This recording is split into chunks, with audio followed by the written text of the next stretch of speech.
I want to talk about Australia as it emerges from the long summer holiday period.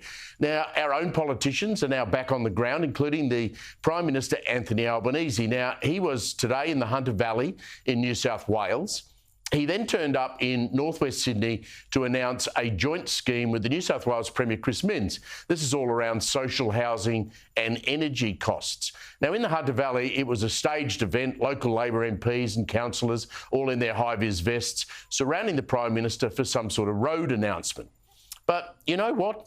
So badly is the Prime Minister travelling, in my view, Mr Albanese, that he has entered that phase of a Prime Minister's life where no matter what you say, people seem to have just stopped listening. This is quite remarkable. His words have ceased to carry any weight. Now, I've watched a lot of Prime Ministers over my time, but I have never seen someone lose their confidence, their self-confidence, as quickly as Anthony Albanese. Now, without overstating things and watching closely today, he, to me, looks annoyed and angry with the travelling media and their questions. He appears to resent questions on just about anything and is particularly prickly when quizzed about our alliance, our military alliance with the US. Now, it's impossible not to come to the conclusion that he entered the election campaign thinking this job of PM would be a hell of a lot easier than it really is. Now, Australians, I think, want, indeed demand, strong leadership. Just think John Howard or Bob Hawke or Tony Abbot.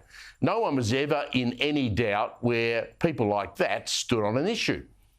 Any issue, whether it be commanding our armed forces, securing our borders, stripping automatic weapons off people, or bravely pushing through tax reform. Tell me, though, as we enter what looks like being a tough 2024, tell me, what does Anthony Albanese actually stand for? I'll give you some examples. Australia Day, January 26. We've had some weasel words from the PM. Basically, he says Australia Day is on January 26, but where is his full-throated support for our National Day?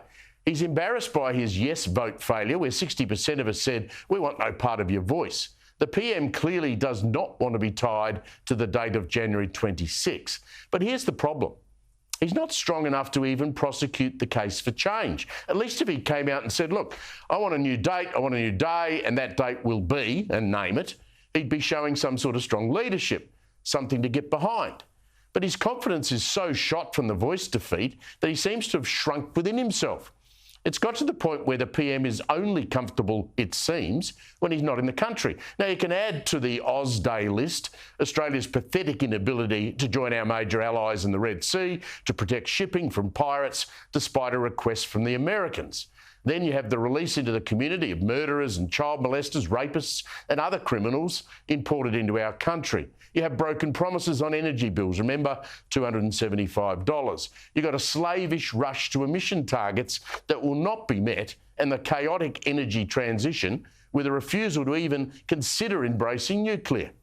Now, Anthony Albanese demonises coal and gas. He's supported by state Labor premiers who fatten their budgets with mining royalties from mined coal and iron ore and gas, all shipped offshore.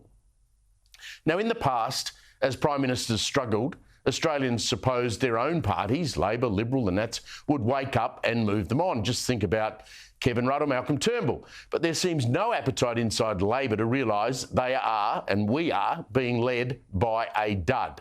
And trust me, we will all pay the price for that.